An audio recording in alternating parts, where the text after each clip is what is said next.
All right, welcome everybody to our last panel in the series of conferences, and we're really excited. This is the 7th annual International Conference of Spirituality and Psychology. For those of you tuning in through Facebook Live, go ahead and message where you're calling or not calling in from. I guess that's like the old school, like the hotline, or where you're tuning in from. And those of you that are on our Whova app, which is our preferred platform that we do all of our virtual conferences on, go ahead and put in the chat where you are joining us from today. So today's panel discussion is called Forging Creativity in Change-Making Through Spiritual and Psychological Practices.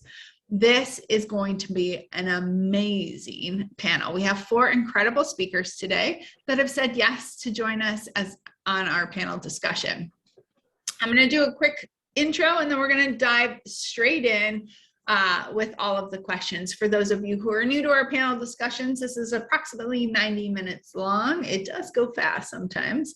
And each panelists will be asked questions and they'll have approximately 3 minutes to answer those questions. So all of a sudden, if we lose contact from one of our panelists, they may have been muted because maybe they went over the 3 minutes, but they're aware of that and they're pros, so we're not going to have to worry about that.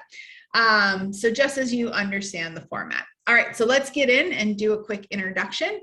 First, we have Dr. Shemine. Shemine is excited by interdisciplinary scholarship rooted in feminist, intersectional, therapeutic discourses. She is drawn to theories and research that respectfully honor the experiences of people and communities who are marginalized and minoritized with keen interest in the identities of practices of immigrants. So please welcome Dr. Shemine. And she is on live from Canada. So, all right. Yay. All right, next we have Slobodan.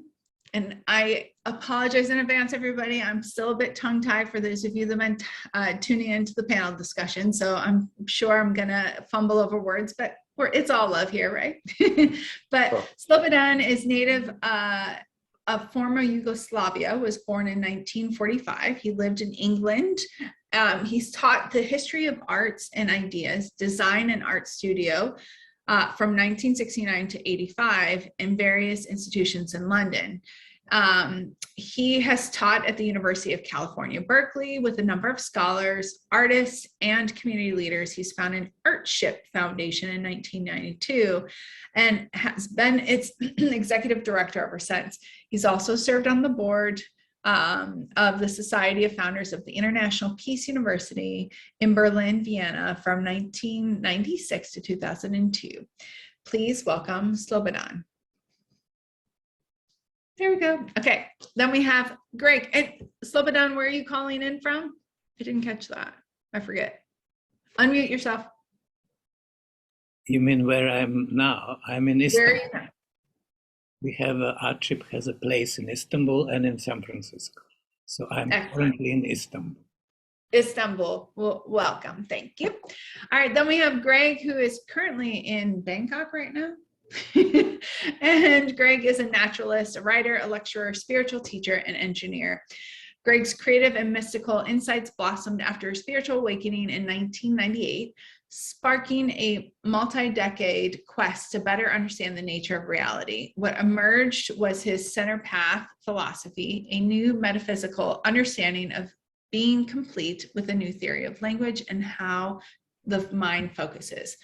Greg has written 10 books, everybody, 10 books, and he has a bunch more in his belt that are getting ready to launch. I know this because we've had conversations around it, around metaphysics, New Age spirituality, self-help, children's books, and management styles. Please welcome Greg. Excellent. And last but not least, we have Taisse, and she has graduated full qualifications in Portuguese language, English. I can't even say English. Told you it's going to be one of those days.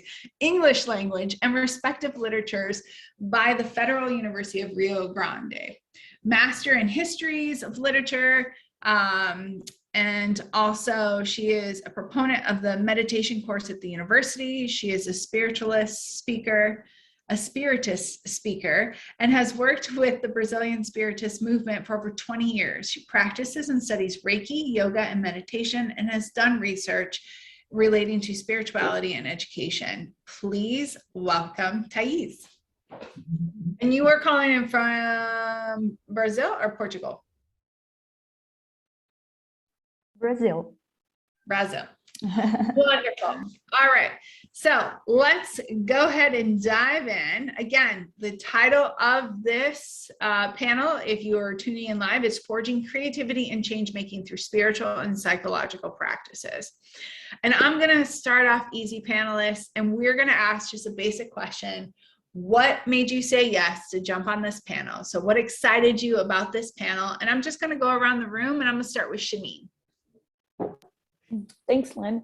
I'm really excited by this panel because over the last few years, especially with the global pandemic, I feel myself, as well as my practice and my colleagues and my students, have all turned to some kind of creative form of restorative care. And so I think that it has drawn us to that. My research has been pulling me towards thinking about ancestral creative practices. And so really just excited to share what I've been learning over the last few years, as well as practicing. And yeah, super excited to be here.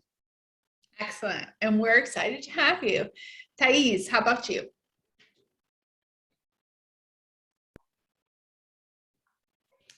Okay, thank you.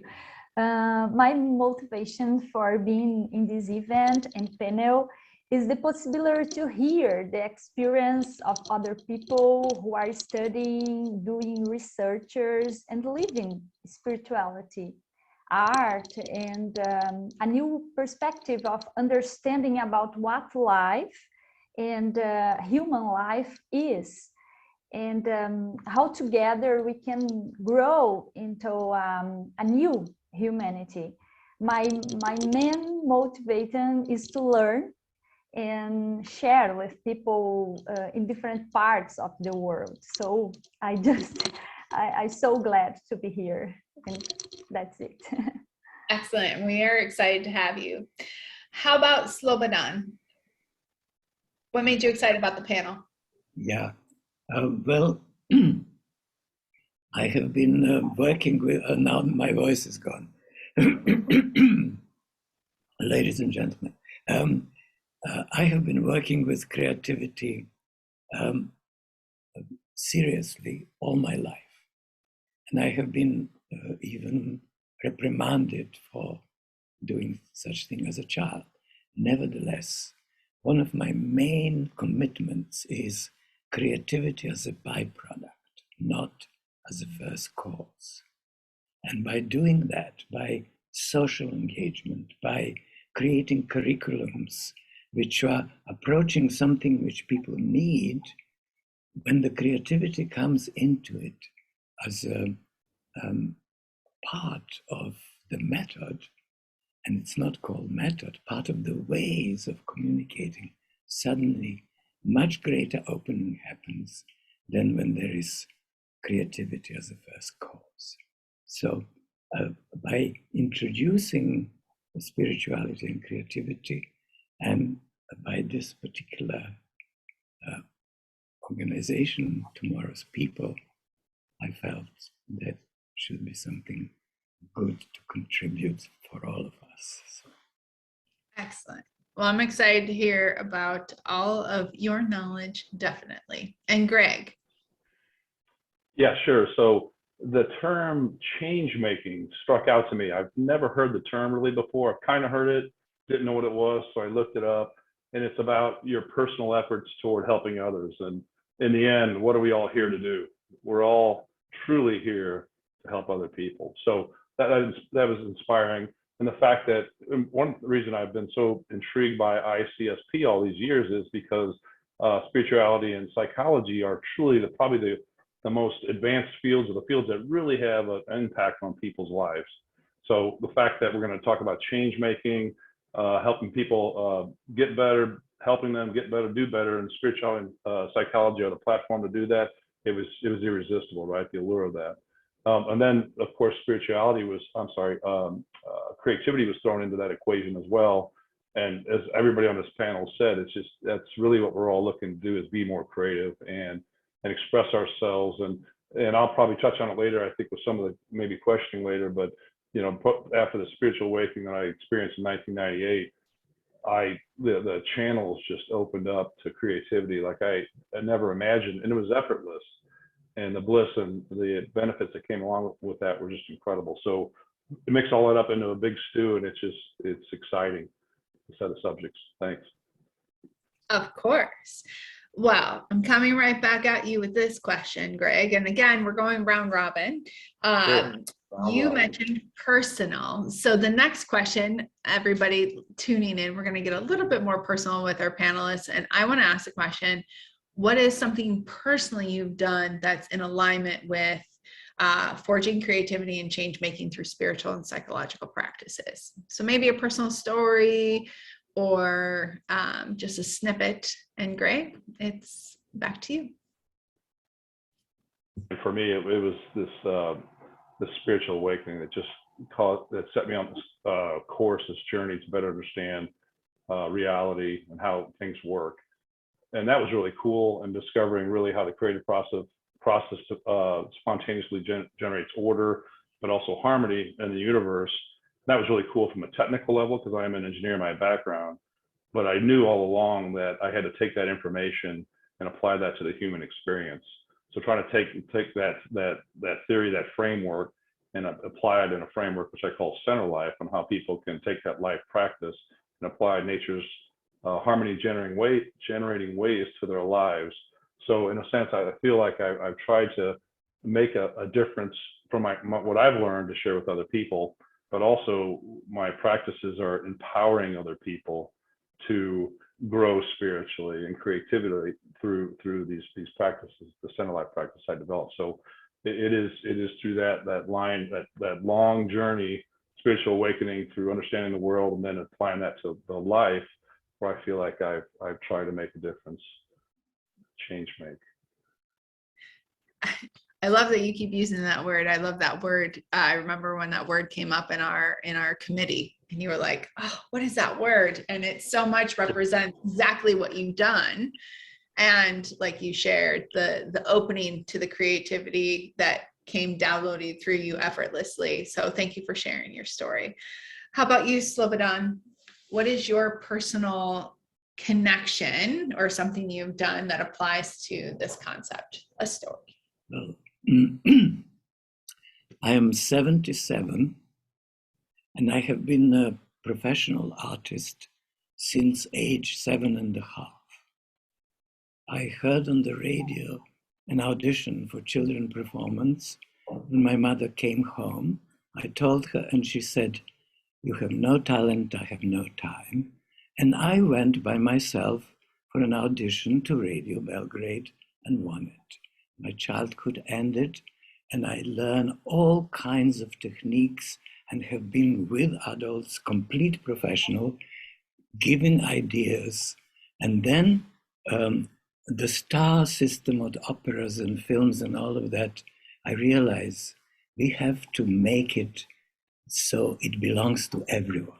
So already at 15 in Belgrade, we created a kind of theater which doesn't have auditions. Whoever comes through the door, we work with them, they tell stories, and it opens the doors. And I have done that all my life. So I hope it answers your question. It absolutely does. And we can definitely feel, I mean, I'm projecting here, but I definitely feel the history behind those words. That's for sure. Thank you. Taisse, what about you? Let me see. I practice in my life, how can I say, I always try to include spiritual practice. Nowadays, I'm doing, for example, Reiki. I'm studying Reiki and I love it. And trying to connect spirituality to education. And I'm doing also some speeches to other people about spirituality, and I love it. I think that when to tell you a history, for example, by myself, I started to study spirituality when I was 14, and so young, I included this in my way to live and to face life. That's the point. I think that's so important. And including my practices as teacher, I always try to give a spiritual perspective to my acts, and including my practices in my day. For example, doing meditation, yoga, Reiki, and and teaching literature. I think when we teach literature and the art of read or do to do literature, I think it's something that touch this dimension of our lives, spiritualities into our lives. I think that's it. Oh, thank you, Taisse. Shemine. Thank you. Similar to my colleagues on the line, spirituality and creativity started quite young for myself. I was always interested in the arts that my parents were doing, the mechanical work that my father was doing, and the creative, my mom sitting with towels and turning them into bunnies and various other animals to entertain me. And I think as I started to age, I recognized that I used my body differently than my peers. I relied on my body to make sense of the world, and that became creative for me. As I went through graduate studies, I started to unpack what it meant to move in particular ways, intentional, and how it was spiritual in the sense that it was a connection to myself, but also the way that I connected to others. And so I've always dabbled in it, and more recently have been able to find the language to articulate what I'm doing. And I think that that's been a really beautiful connection, not only to the self, but now able to connect to others via the language of articulation. So similar to my colleagues, it's been a lifelong journey, and I hope that it continues to be a lifelong journey. I hope so too. Thank you so much. All right, we have a question in our Who app, and I'm going to ask this question to all panelists. I think it's a great question. What is the connection between authenticity and creativity? And or the importance of encouraging and nurturing authenticity in your creativity? And I'm going to go to you first, Taisse.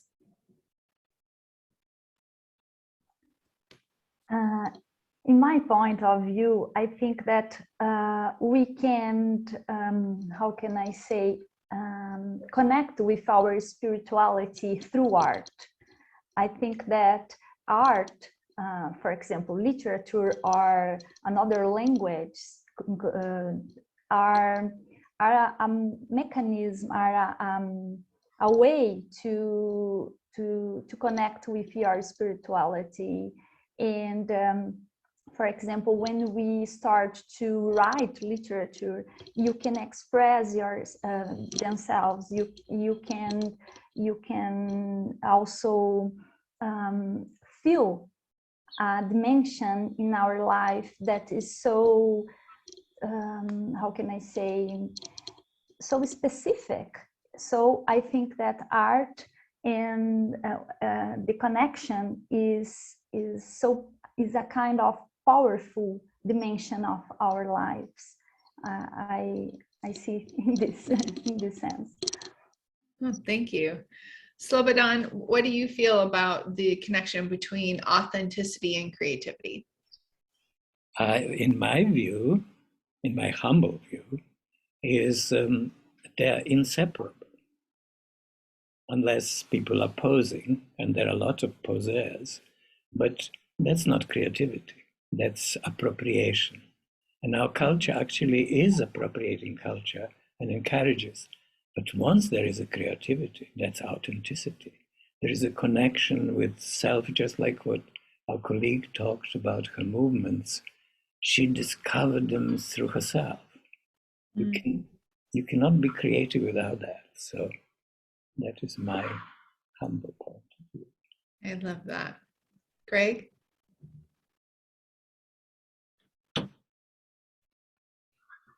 And it's a great question in a sense that, to me, creativity is kind of an infinite thing. It's limitless and goes in every direction. There will never be the same painting from a past painting ever. It'll be limitless forever. So it's this idea of infinity.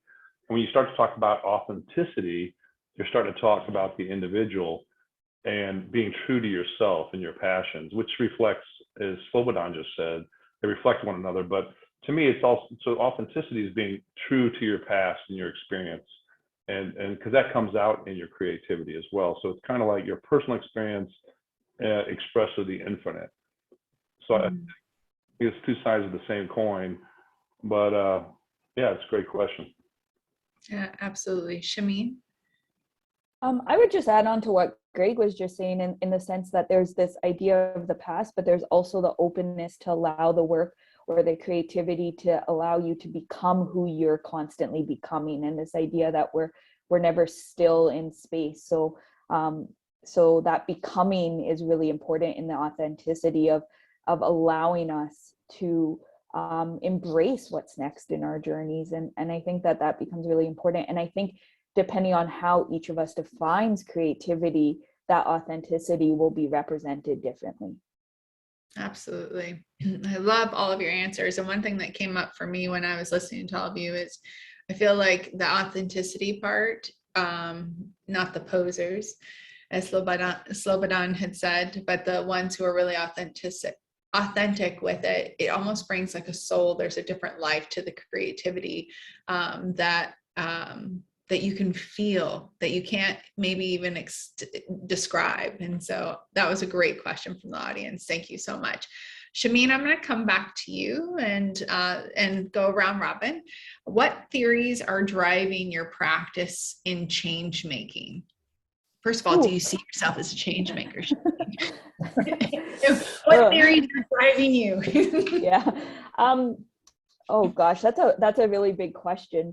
I think part of, yes, I do. I hope that all of us see that we're change makers in some way to answer that. I think that by being ourselves and being in space with others, we initiate change. So I think that's part of who we are authentically. Theories that drive me.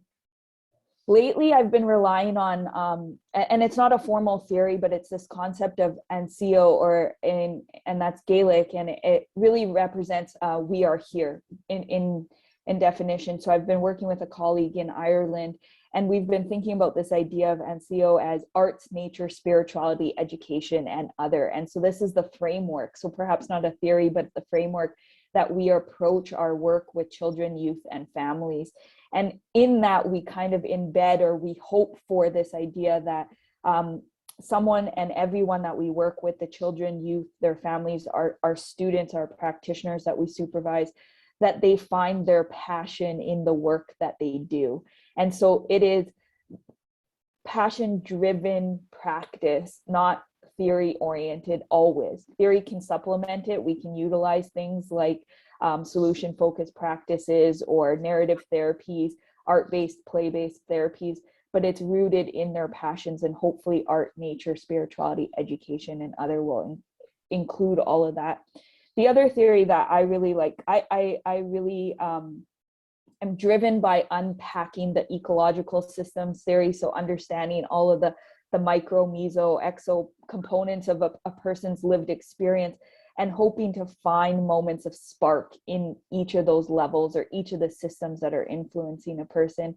And so really thinking about it from a creative way, in the sense that everyone's ecological systems are colliding with one another, and in that collision there are sparks of creativity if we allow it to be there.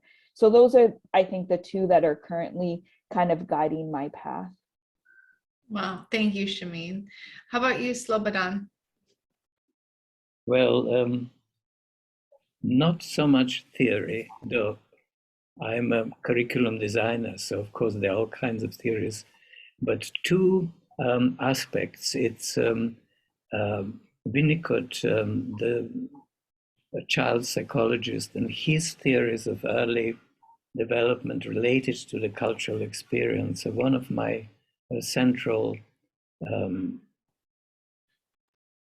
affinities, but dissidents and independent thinkers, and particularly Simone Weil, the way how she approaches life, the courage of going to the deepest edges of experience is beyond any methodology. It is the courage which, when somebody sees it, feels it, reads it in a word, gives them that courage. Her simple sayings give that courage. So that methodology of example is the one I deeply believe. Excellent. You can get lost in your words. Greg, how about you? Name, Slobodan, if you could type in that name, I'd like to look into that more. Thank you for that insight. Yeah, there's a lot of people. There's so many sources of inspiration across all sorts of genres and fields and this and that. So I'm just oftentimes just reading an article headline, even on the internet, it sparks my interest, and I go read it, and I go, well, that's just profound as heck. That kind of supplements what I'm thinking about or I'm passionate about. So all that kind of stuff.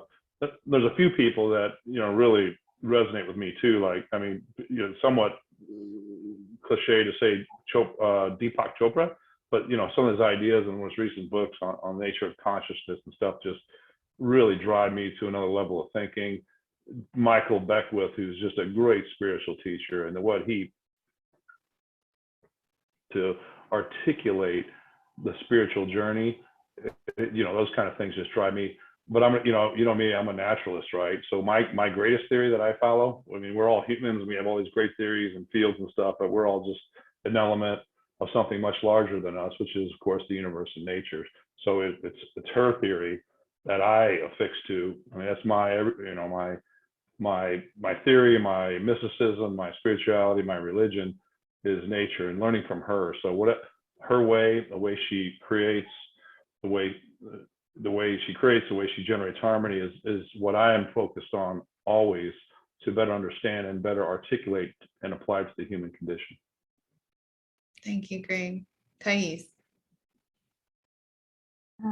I'm listening, and I think here that we need to start a new theory, because of course in terms of theory, maybe I don't know, but I have studied some authors in the field of education, because I feel I have a necessity to argue about the need for spiritual practice curriculum too.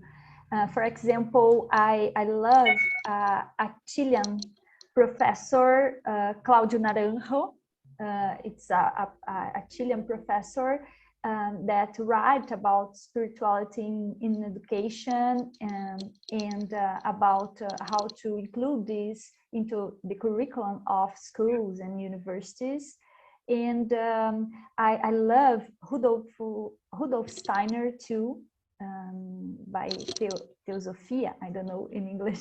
I also read some studies by a Mexican professor named Octavio Paz, who also allows us to understand poetry as a way to raise awareness and discover spirituality in art, for example, through poetry. So but nowadays I'm trying to review these authors to think about the theme and include, because here it's difficult. I think that's it. Thank you. Of course. No, thank you. Let's let's actually take a step back, and probably should have asked this question before, but for those tuning in, especially through our live, maybe they've never attended one of these conferences, so they're learning some of the terminology and connecting with, you know, just the concept. Why don't we go around the room and actually define what creativity is, in your opinion? Because I think it is a very personalized meaning, and you know, how we use it or what we're doing with it or what it kind of manifests for us. So I'd love to hear what your definition of creativity is moving forward. And I'm going to come back to you, Taisse, first, and then I'm going to go back around the room. Okay, it's so difficult to answer. It is a big question. Yes, the big question. Let's try. I think, to me, creativity, is my opinion, is to be connected with your spirit and being able to express, how can I say, more subtle levels of consciousness, and do it through language. Also, I think that is to be sensitive and connected with the needs and the reality of the world around us. I don't believe that creativity and art we can express it without look for our reality and the world around us, looking at it from other, how can I say, a more human sensitive perspective. I think that's it. It's creative to me. Thank you. No, excellent. Greg? Oops, I wasn't ready for the unmute. Wow, that is a broad question. It kind of really says to me that you know, we as humans always say, all these things are ours, right? Creativity is ours, intelligence is ours, harmony, whatever, beauty is ours, but it's not. Everything's creativity. The entire universe, everything around us is being created continuously in every moment. A flower blossoming, a hurricane forming, even subatomic particles, are matter and antimatter are joining together and being annihilated, and something comes behind it to replace it. Creativity is from every element of our being existence. So it's a bit of a conceit for humans to kind of say, what is creativity? It's everything. But having said that, so our role is to emulate that spirit of the universe, and really, yeah, to make things better and interesting and beautiful and harmonious and robust and balanced. So we have to live, that's what we're here to do, is honor that mighty, mighty, beautiful tradition.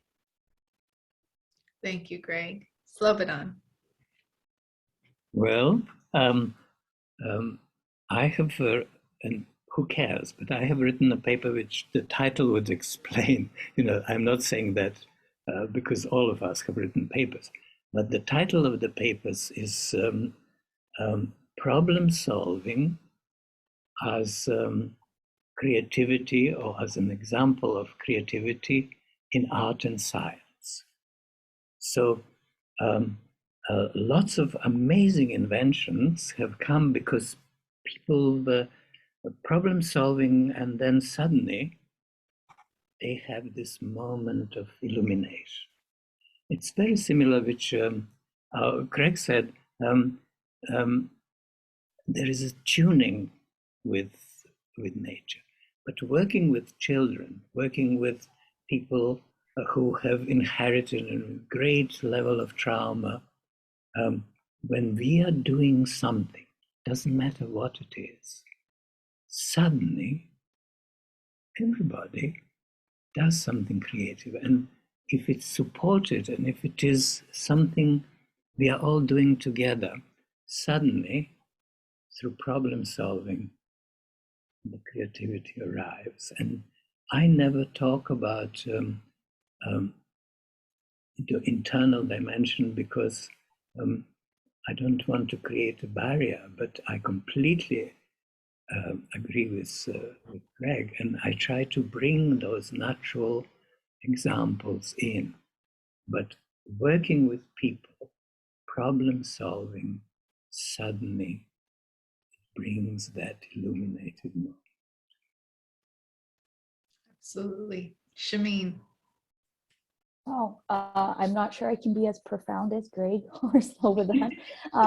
But for me, I think when creativity, for me, it is that innovative expression, a way of articulation that is new or different than what one is expected. And I also think that there's meaningful and purposefulness behind it. So whether it is a restorative act, whether it is a form of expression or connection, I think that there is something that is innately driven. It's driven from the core. It is driven to the kind of what Vladimir was asking a little bit earlier, a way of being our authentic or becoming selves. And I think that it's rooted in there. Absolutely. All right, I'm all about an action. I love, like, tell me what to do. Tell me where to start. And I know a lot of our audience over the last few panel discussions love this as well. So I'd love to hear from you if somebody's saying, okay, I'm understanding like the creativity and the change making through spiritual and psychological practices. Like, where do I start making this become?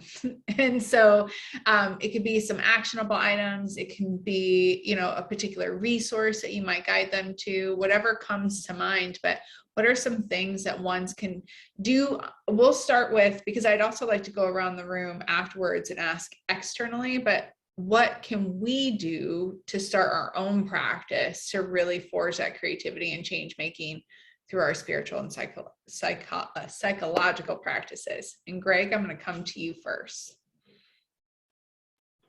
Another good question. Shoot, first thing I do is get in nature more. Just take walks in nature on a regular basis. That's the starting point. It's well known how much nature, just being in nature, helps us emotionally, physically, and intellectually, I suspect. So get out in nature more. I'd say from a creativity perspective, also, you know, just take up something, take up an instrument. One thing I found that's really helped for me to be creative and be spiritual at the same time is sketch. Because you're being creative when you sketch your world around you, but it also makes you get in the here and now of the moment. No distractions. You're trying to reflect the world around you. What better way to be intimate with your surroundings and stop in the moment than to try to sketch and express the world that you're seeing in front of you? So sketching, playing an instrument, being in nature, but also keeping a journal. A journal's been instrumental in my growth of my ideas, my understanding of the world, because when you start to keep a journal, you start to build a dialogue with your ideas, an objective dialogue with your ideas that you can continue to grow upon. So keeping a journal as well. And yeah, I think those probably are good places to start. And then you can branch out from there. Thanks, Greg. How about you, Slobodan? Well, I just continue a little bit on what I was saying before, and that is just a quick example. I know there is very short time. There was a very criminalized park, terrible stories, and loss of lives and everything. And in that park, where the drug dealing was, there was an abandoned amphitheater. And the neighbors came to us because they knew our work and asked to work with them. So we begin to create children's performances. We used material from the park. Everybody was touching something and creating it, telling stories, singing, and so on and so forth. And suddenly, these people have never been in nature, but it's a park. There are bits of nature. It's an enactment of nature. So something happened, and I won't waste more time, but I'm going to show you something which is personal, and I would usually not do it, but I draw. Just us in the room. That's okay. Nobody's watching but us. No, but it's actually not very visible. But I draw every day since childhood. Small drawings on tiny pieces of paper, and I have never had a studio. I could never afford a studio, and I loved, and I'm a teacher. That's how I made a living. But I always have pieces of paper. I draw on the airplane. I draw in the restaurants. I spill the tea on the drawing, and I begin to draw with tea and ink. And it is what our friend says: sketching, being there. And I don't mind if the plane is doing that. I'm drawing something. So writing a poem in the bathroom, in the shower, doing something, it happens.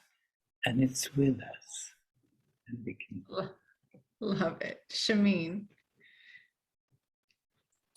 I think this is really a fun space, and I think that everything looking forward is exciting. I think going back and spending a few moments thinking about what has sparked you in the past, what has given you a moment of joy, is a nice place to think about returning to sometimes. And I think, you know, I would parallel Greg in nature. Nature is a space for me to go to when things are challenging. I always, similarly, I lean on Julia Cameron's work of morning pages, unconscious stream of writing, journaling that's done first thing in the morning. And it's a way of allowing ourselves to unleash what's sitting at that subconscious, unconscious level. And I think it's quite beautiful. I've utilized things like Let the Elephants Run by David Usher. It's a book that about unlocking your creativity and changing everything around you. I find that, you know, for me, the first step was giving myself the right to write in a book, right? Coming from a context where you don't write in textbooks. And now, so I think finding those little moments of spark and joy in your everyday life, I think that for creativity to allow itself, I guess the language, you know, even Krista picked it up in the chat, this idea of catching it is when something brings a smile to your face, just noticing it, acknowledging it, honoring it. And I think that can even be the spark that we all need. Absolutely. Thank you. Taisse? I think that we need to allow ourselves to listen.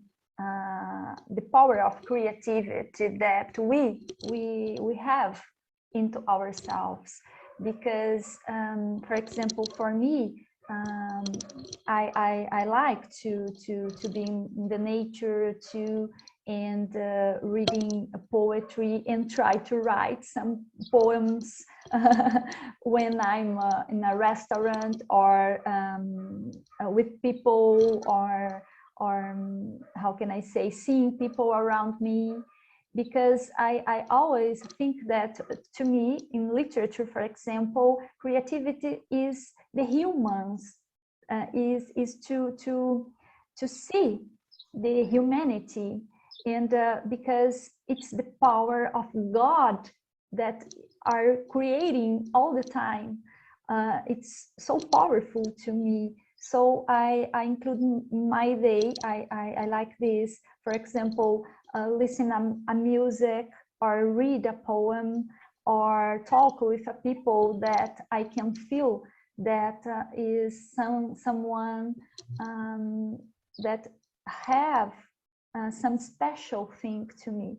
So in this point, I love to be here with you and knowing you and listen your experience, because to me it's a blessing moment. My English is so You're bad, doing great. but I'm trying. You're doing great. Lynn.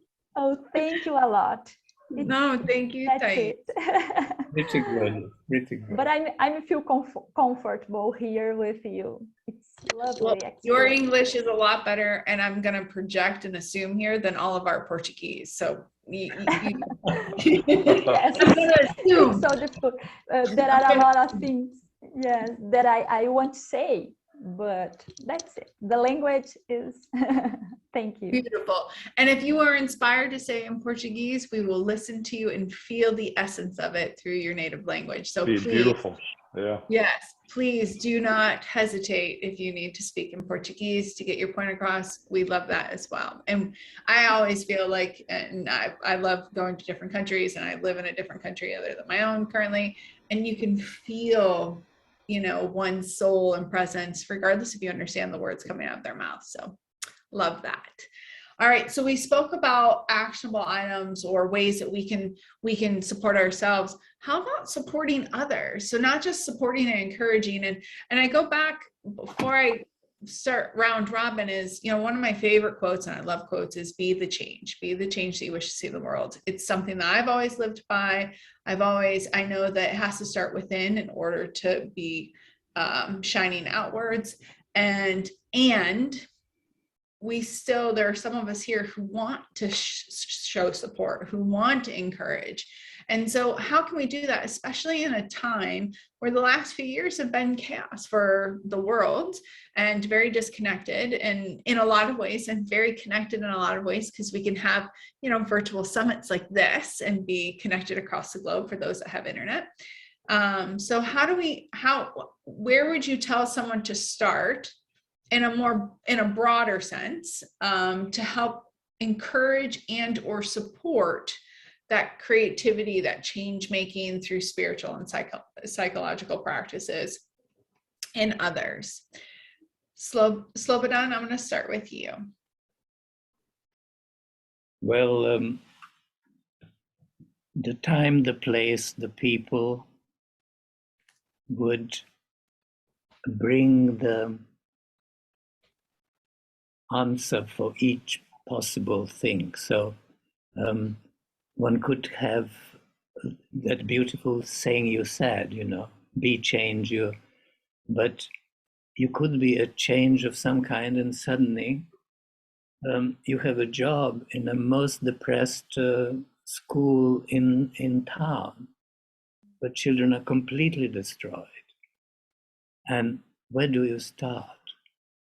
And their brothers are in a juvenile hall, imprisoned. So be change. One starts with them.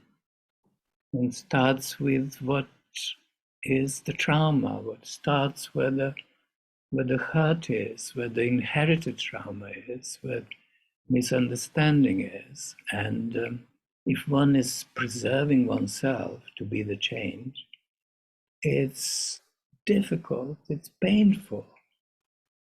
So change is painful. Social change is almost impossible, but people do it. And probably all of us have done it in some way or the other. So I have many examples, but I don't want to, you know, that was the principle. Give us one example, please. I want to hear an example.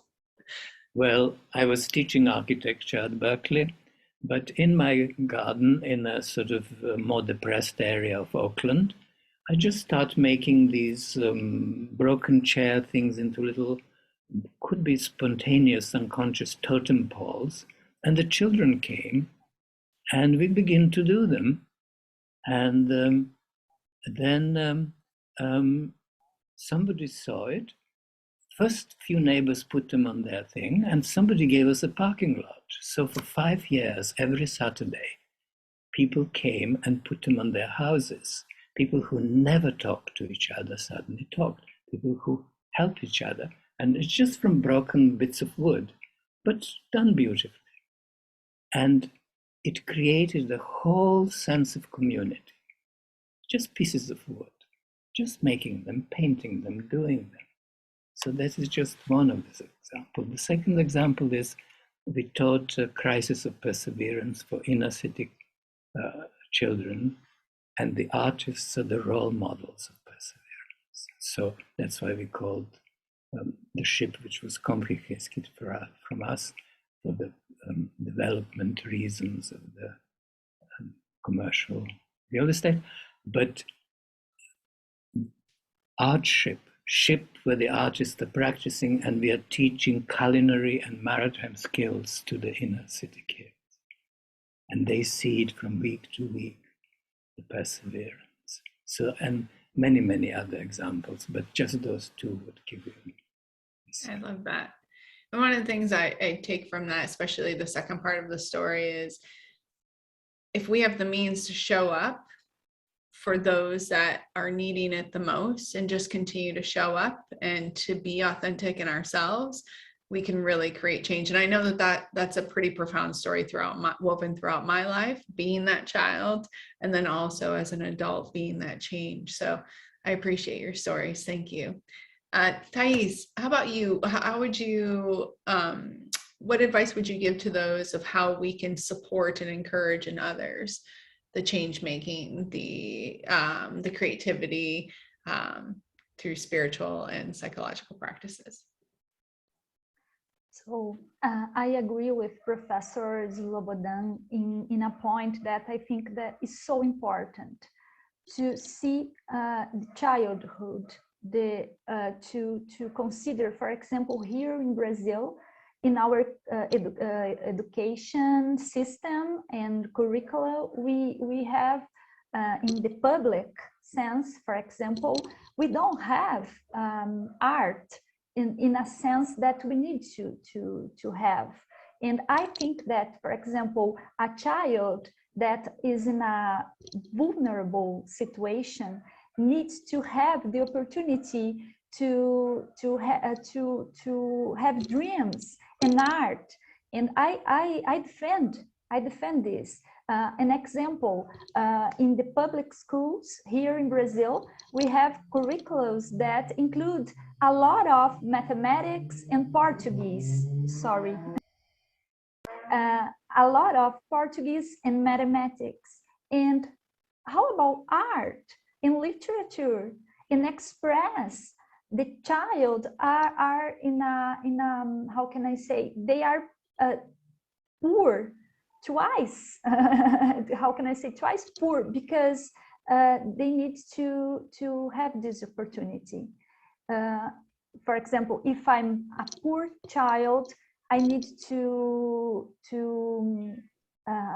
have the right to read and to express myself. So I think that one important point to us here is to talk about this dimension to children and to the professors, and change a lot our system and to change our world. That's it. Thank you, Taisse. Greg. Follow up on those. Goodness. Yeah, it all starts close into you, doesn't it? So speaking about truth and beauty to your kids is the first place to start. And then just the people around you, your colleagues and your friends, and just being open and honest and trusting, and trying to develop a dialogue of what's real in the world. The world is so focused on making money and being the winner in society. It starts to talk to people about what's really meaningful. The type of discussions we have on this call is the kind of stuff you need to bring into people's worlds. Slowly, people don't want to adjust or change very quickly. So start at your inner circle, talk to people closest to you, and then go outward from there. And I wish you guys are inspiring me to really help people in need, because there's a lot of people in real need.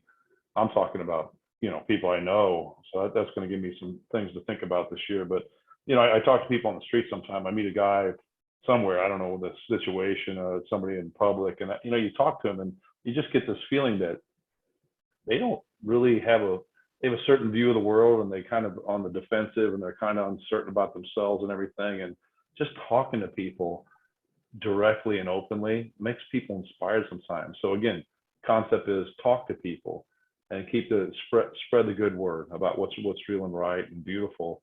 People respond to it. They love people that speak from the heart and are truthful. Don't forget, all you guys on this call, this whole conference, are the kind of people that are looking that are really thoughtful about psychology and spirituality. That's powerful. Just don't use that on a, your theory level in school.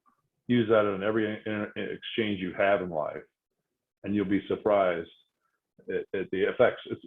I tell teachers sometimes, you meet a teacher, my kids' teachers, they're the people that can change the world.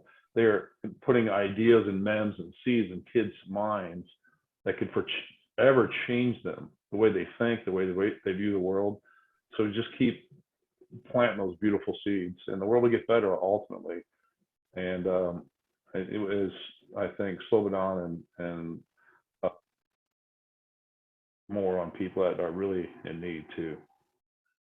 Absolutely. And I appreciate you actually bringing up the teachers. I'm coming to you, Shemine, next. I just want to make a quick comment about that, is that, I remember because I do have children, although they're young 20s now, but being really involved in the school and supporting the teachers, because at least in the United States, and I know in other countries as well, but my kids were going to school in the United States, the teachers weren't supported in the way that they should be, in order to be able to allow them to have that ability to breathe life into our kids, to encourage creativity in a way, because they were so confined and restricted, or even budget wise. So even just being able to bring, if you have children, for those of you that have children or grandchildren, like even supporting, a starting point could be supporting the teachers at your kids' school to be able to help them create. Like, you don't have to be the one creating the beautiful wood art or the reading and literature dialogue and groups, but you could support someone else in their efforts who have the ability and have the reach to be able to do that. So I love that you brought that up, Greg. Yep. Than ever, they're being criticized like heck. I agree. Shemine, to you. I think that this is a really powerful conversation, because I think it comes down to, at least for me, is walking alongside people as we offer opportunity. And so creating open space, accessibility, unpacking some of the barriers that people face in order to access their space of creativity or their opportunity to explore. And I think part of it as a practitioner, as an educator, is to also help redefine spaces. So, we've talked about the teachers and what does a classroom space look like, but I'm also thinking about, what does a community center actually mean, do, offer? What does a park mean, do, offer? And so an example that comes to mind for me is, I remember a couple years ago, I started taking up weaving a little bit, and I walked through a park here in the river valley of Treaty 6, and someone had taken a branch that had fallen and left yarn there and just allowed people to create in that space. And in there, Slobodan mentioned this, where, community came together. While we might not have been working on it together, I decided to put a pink string or yarn through it, and someone else added a blue one, and it became a community project. And I think that in that way, you break down barriers of access to things like creativity. I think that it's really important for us.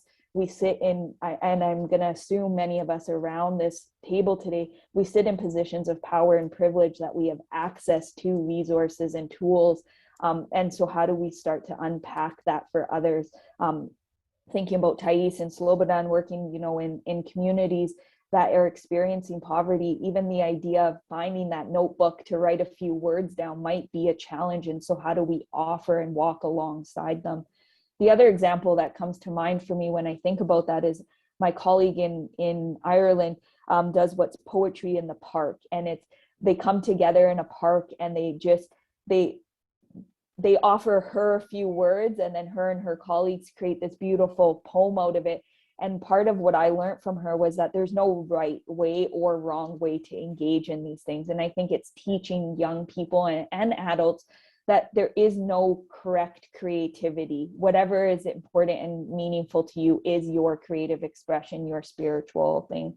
I also think about my colleague in the UK who does outdoor adventure therapy, and what I learned from them is that co-adventure component, that we walk alongside people, that they guide their own journey, but we create opportunity and break down barriers. with them. So I think that in that way, to summarize, I think it's opportunity, accessibility, and really redefining space that would help us support young people and their families. I love that. You know, when you were speaking, I was reminded, and I could be wrong in this, but I remember it was about 6-7 years ago, maybe 5 years ago, that there was a movement in the US. And essentially it was I believe it was a woman who created it, and I believe it said I am, and then there was a blank line, and it was graffiti, commissioned to graffiti on there, and then there was all this chalk, and so everybody that walked by could write, and there was just a bunch of I am. I think it was I am. If I'm incorrect and somebody knows what I'm talking about, it was a big thing in the US. I remember seeing it in New Orleans, but it was also all over, and they tried to make it more of a movement. And it was just this beautiful way of allowing people to live in the possibility, and really also utilizing creativity, and to read everybody else's and see, you know, to envision that one person writing all of their secrets right there, like dreaming of who they could be. It was just the most beautiful and profound thing. So kind of going along that, like, leaving the yarn and just allowing others to pick it up and do what they want with it and to be creative with it. I think that that's beautiful, and initiatives like that could really just be very profound. So thank you. Speaking about that, let's go into, you know, how traditional cultures, beliefs, and values can impact our creativity, impact or inspire our creativity in our spiritual and mental health, either individually or in communities. And I know that's a wordy question. That's for more my academics. Just playing. Let me repeat that. So how do traditional cultures, beliefs, values, how can they impact, or how do they impact and inspire creativity in our spiritual and mental health? And Shemine, I'm going to come back to you with this first. Yeah, that's there's so much to unpack in that, but I think that this idea of you know, we are living in more globalized spaces, and so I think cultures are shifting, or holding strong to their historical ways of being. But I think embedded in every single culture, at least those that I've studied, and depending on how we define culture in and of itself, I think that there is embedded ways of being spiritual and creative. And I think it goes back to this idea of, for me, culture is community, it is purposeful, it is meaningful, and then spirituality is connection to self, other than human. And so if we think about that, then there's going to be some conflation between the acts. But I also think that I think it, for me, at least at this moment in time, I think it's coming down to, how do I find my authentic, going back to Vladimir's language, authentic self in the acts or the values, beliefs that I embody and I am raised with. And I think in that there are sparks of joy. And that took me a long time to get to, is that, you know, I could be sitting in a religious space that perhaps feels uncomfortable. My legs are shaking, my hands are going cold. And in there is creativity that's happening in my embodied self, that my body is sharing with me, that movement is actually my way of connecting to this prayer or this faith-based practice. And I think it goes back to your previous question for me, Lynn, is this, how do we have these conversations with young people about what is deemed acceptable in their cultures? What do they desire and want to offer, and how do they become who they want to become? But then also, how do we navigate and negotiate that in between space, where sometimes we may rely on our cultural, religious beliefs, values, spiritual practices, but we may also shift into different contexts. And so an example I'll offer you is, I was working with a family at a women's transition house for women and children who were fleeing from abuse. And the mother had married into the Muslim religion, Islamic faith, and she decided that she was going to make prayer beads for her and her child that were in the home, her not truly feeling Muslim. And so instead of having the 33 beads, plus the 2 indicators of the 11 marker, she just decided to take out the little markers and said, this is the way I am going to connect. So I'm still holding that cultural belief system, and I'm still teaching my young child, but I'm also doing it in a way that's meaningful, purposeful for me. And I think that that's where it constantly goes back to. I love that, Shemine. Thank you. Slobodan.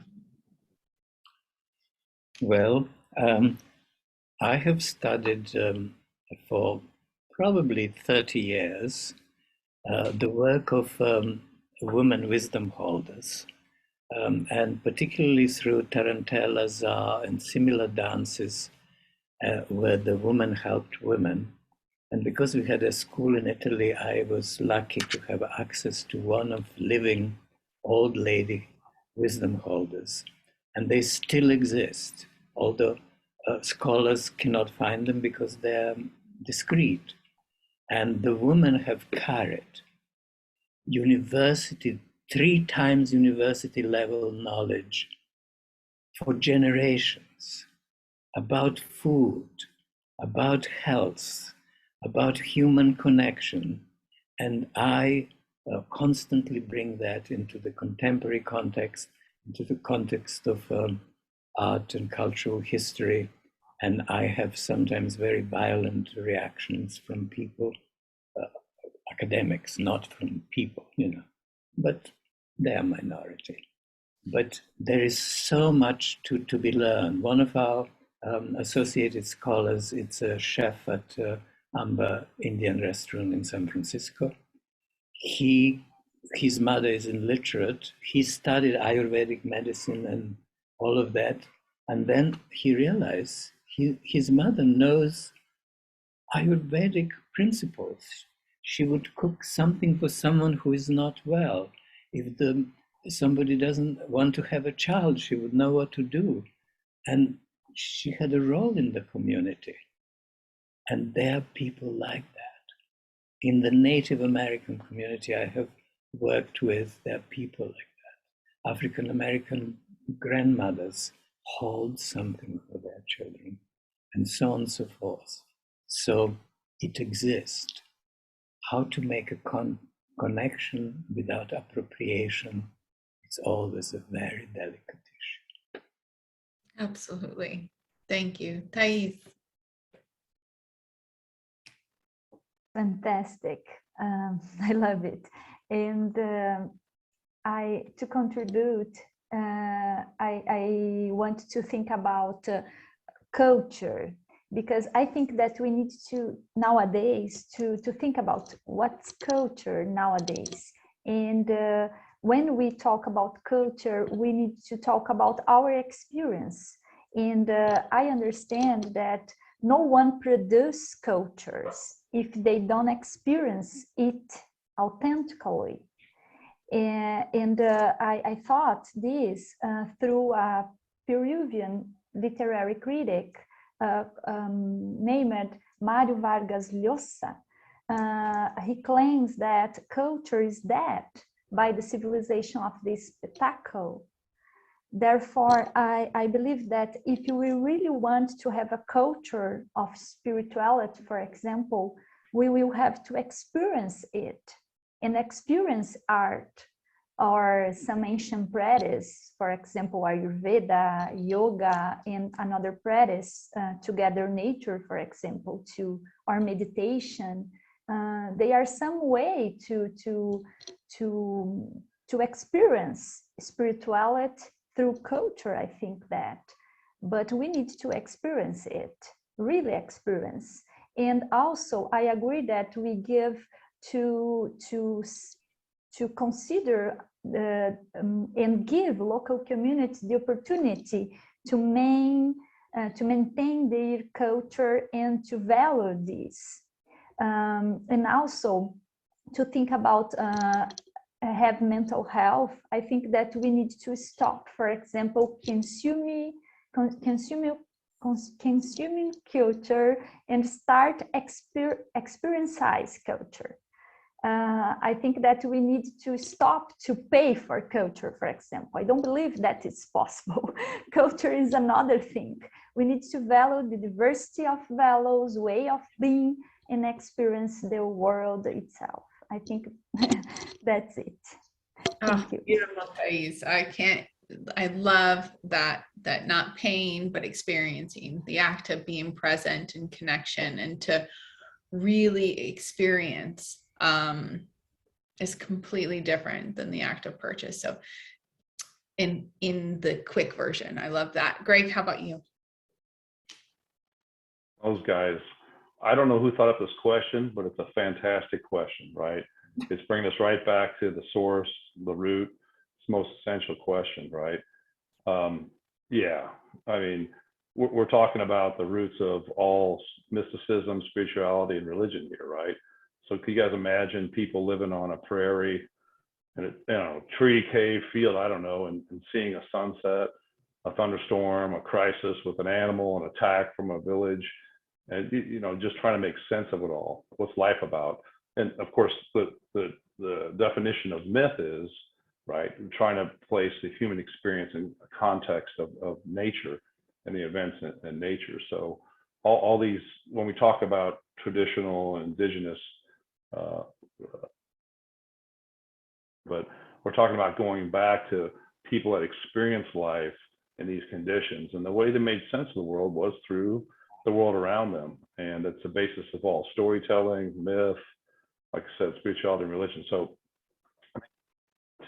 what struck me at first was, American Indians, and they are kind of the embodiment of this living in harmony and reverence to nature, and getting their cues and clues from what the world was doing, but also living in harmony with the world. So we just drop everything else we know and just go back to all these traditions. That's the source, it's the root. That's where we need to re-begin. With all the other stuff we all know so much, that's great. Go back to the source, go back to the root, and grow out from there again. I think I've said enough. Thanks. I love it. And it was like you were pulling the thoughts out of my mind that, when I heard this question, it is like, if we can go back to the most primal side of the human existence, and how, they drew on walls, and how they made sense of the world, and how knowledge was passed. And I love that Slobodan brought up the ladies in Italy, and how there's these stories in this ancient generational knowledge that's passed through the storytelling and it's all just within them. And I love this question as well. I was like, oh, this question is pretty profound. We should have time for 2 more questions, hopefully. So a couple of you touched on mental illness, or mental health, which I think is a really important thing right now, especially in today's age with everything that's happened. Suicide rates have risen globally.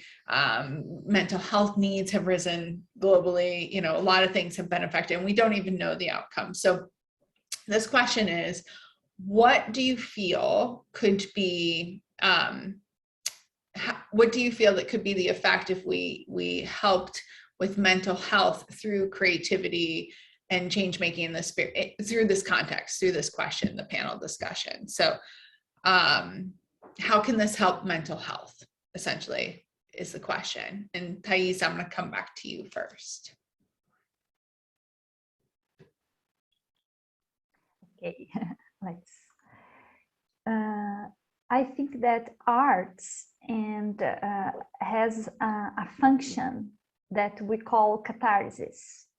And I think it's so important nowadays, because through art, we can experience catharsis, through which we can release, for example, our feelings, fears, frustrations, sadness, or joys, euphoria, anxiety, for different emotions. And I always say, yes, I always say to my students that if they have a problem, for example, read the literature, write a poem, or let's watch a movie, so, for example, when we read a poem or a novel, we inform our brain about those emotion experience by the character. So the character is so important to experience catharsis. When we are going to live them in our lives, for example, we will already know how to face them better, that problem, because we already experienced it, that with through the character, and so our brain recognize them. So I really believe that the catharsis can help us to face some mental mental situation, how can to maintain mental health. I think I really believe in that. So I think that we need to include a lot of art and creativity situations in our life, and to think more. I think we need to think. We need to work with reality and the possibility to think, to fiction in our life in a lot of moments. I think that's it. Thank you. Thank you, Taisse. Greg, how about you? Could you say the question again? I think I get it, but say again, please, Glenn. Sure. What could be the effect of working with creativity and change making through spiritual practices on our mental health?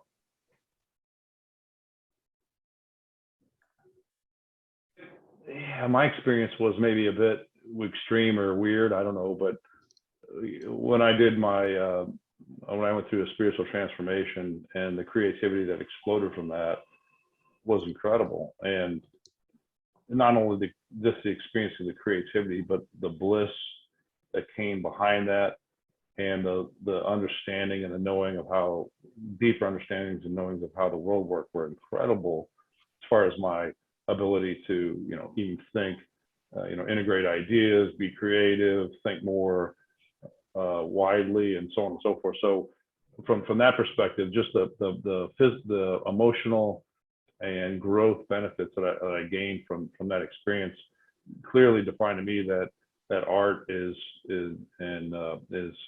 so important, and spirituality to personal growth. So I would have to write a thesis on the question, but based on my experience, it was so essential to my personal growth. And there's always different levels of that, right?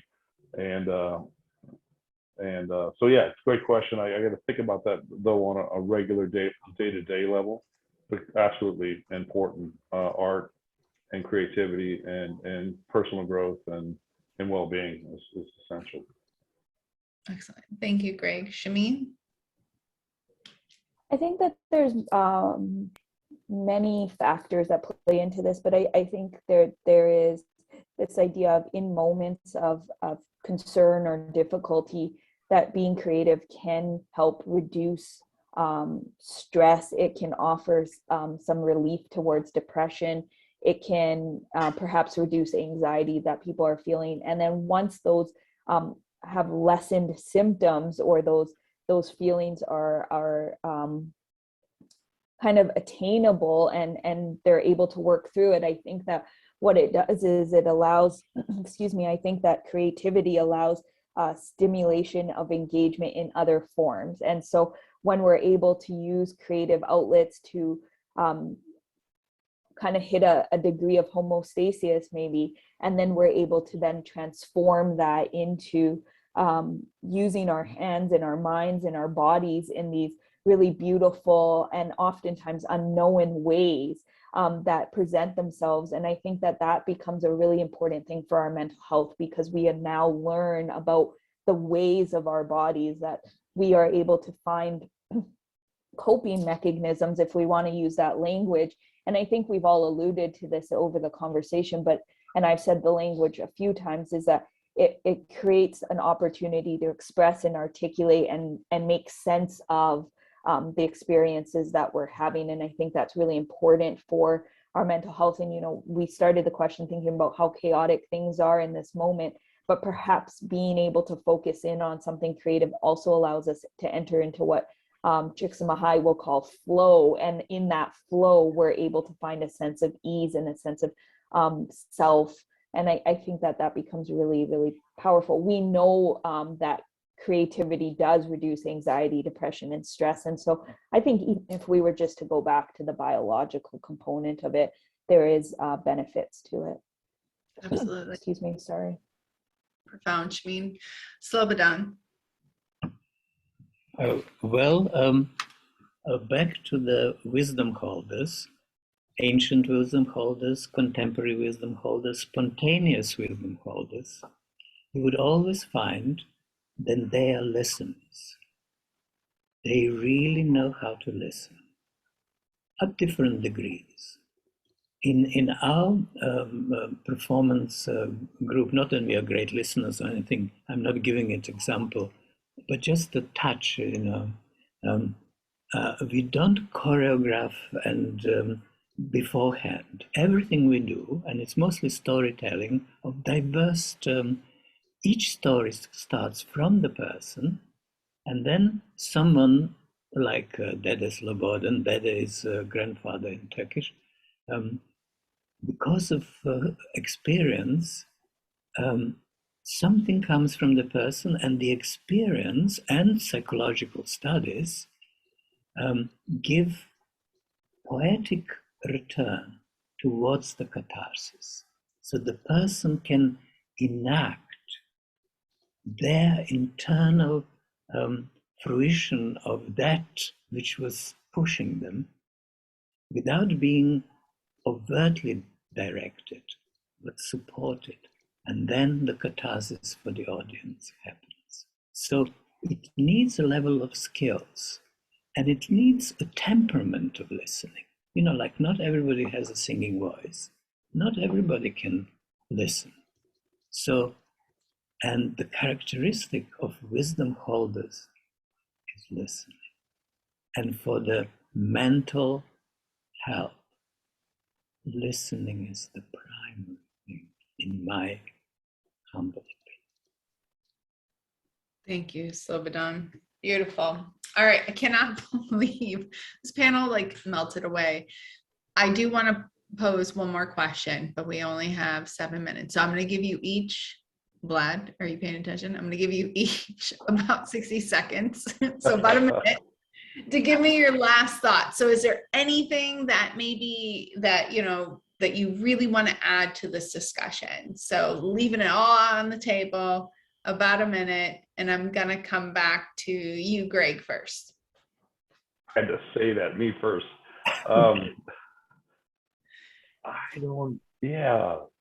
Just the themes of this conference have been so wonderful about, what are we here to do in life? What's the meaning of life? What's the purpose? What are we trying to do? And, be more spiritual, connect to something larger, find more meaning. Psychology is to help the human condition. So these themes that we're all talking about are just so essential from a personal level, but especially to the outside, helping other people. And we just need to take it upon ourselves, I think, every day to help other people and ourselves, right? Because it all begins with us. So if we're not positive, we're not feeling good about ourselves, we're not spreading that to people around us and making them better. So work on ourselves first through spiritual practices, through better understanding psychology, how we think and why we act the way we do, and make yourself strong, and then go out from there and help everybody around you. And like that whole ripples in a pond thing and drop in the ocean will make the world a better place. So fantastic discussion. So thank you, and others. Absolutely. Thank you. Slobodan. Well, there are also non-verbal ways of radiating, and the smile is one of them. Not saying cheese, but really seeing the person and reflecting with a smile, then you have understood them. And because I don't speak Turkish and I don't speak Romanian, I understand it because I speak Italian, but there is a person suffering in the street, and if one looks at him, it doesn't have to be smile, but something is discreetly lifting, that is fundamental moment of change. So it is not difficult, and it is very difficult because one could be pretending to be such a good person, but giving the energy the best one can, non-verbally, with the presence, summarized everything which we have been sharing. That is mine. I love that. And I think if I can add, it's not just about giving, it's about truly seeing them as well. And I think that that's where the real change happens. I really appreciate that. Thank you. Taisse, last thoughts. It's wonderful. And I want to say thank you again. And I really want to say thank you because I'm a Brazilian young girl and I had this opportunity, and I need to say thank you to Susan Crosby that is here with us because she gave us this opportunity. Sorry. And I think that I again agree with Slobodan. Sorry, it's so emotional for me. And we need to see people as people are, and we need to share our feelings because all of us, we are human, and when we are happy, all of us feel the same sensation, and we are suffering, we feel the same sensation too. So we need to be more we need to construct humanity in us, because if another human don't believe in a human, in another one, we can't have humanity, because it's a construction. So just to end, we need to talk more about spirituality with people in all contexts. Thank you a lot. That's it. Sorry. Do not apologize, Taisse. Thank you so much. And Shemine. This is really wonderful, and I'm so excited that we were able to do this today. I think for me, I would say that reminding ourselves and reminding those that we walk alongside, whatever work that we do, that there is no right or wrong ways of being creative, of being spiritual, of being your authentic self, but truly being in the moment, finding that space. And I think that in co-adventuring, I'm going to use Stefan's language, in co-adventuring together, there is so much beautiful opportunity that arises. And I think in that, everything we talked about this weekend, mental health, creativity, trauma, all of it is cared for when we can come together as a collective and be with one another. So I think just reminding ourselves that your moment of spark matters, and hold on to it just as much as the moment of spark, but for the person beside you. Absolutely. Absolutely. Slobodan, Shemine, Taisse, Greg, thank you so much for this panel discussion. Thank you, everybody. It's just, and when you were in tears, I begin to be in tears too. No, all of us were in tears. Absolutely. Because you express something for all of us. Because it's amazing. Clearly, we are the people who have been struggling with these ideas mostly by ourselves and with kind of support maybe. So suddenly we are here. The chance brought us here. So. Absolutely. And I appreciate all of you. I appreciate all of your wisdom and you sharing from the heart and showing up and saying yes and spreading the word. As Greg put it in his last little thoughts about being part of the ripple effect, the pebble that's creating the ripple effect. And that's all we can do, right? We can shine for ourselves and shine within, but shine outwards to inspire others. And so I really appreciate all of you today showing up. And for those of you that are on our Whova app, please connect with our panelists. If something inspired you, if you were moved or touched by them, please connect with them. Let them know what stood out to you. Let them know, you know, your thoughts and your stories. This was a phenomenal panel. And for those of you that are tuning in live from our Facebook, even if you're watching it a couple years later down the road, what are we in 2022? So if you're watching this and it's 2025 or something, awesome, look me up. However, with that being said, make sure that you're connecting with our panelists and seeing what they're doing and taking action on the things that you've learned today. Implement it within your own life as well as spreading the word. So thank you all. Thank you all for tuning in, and we look forward to seeing you again. Thank you.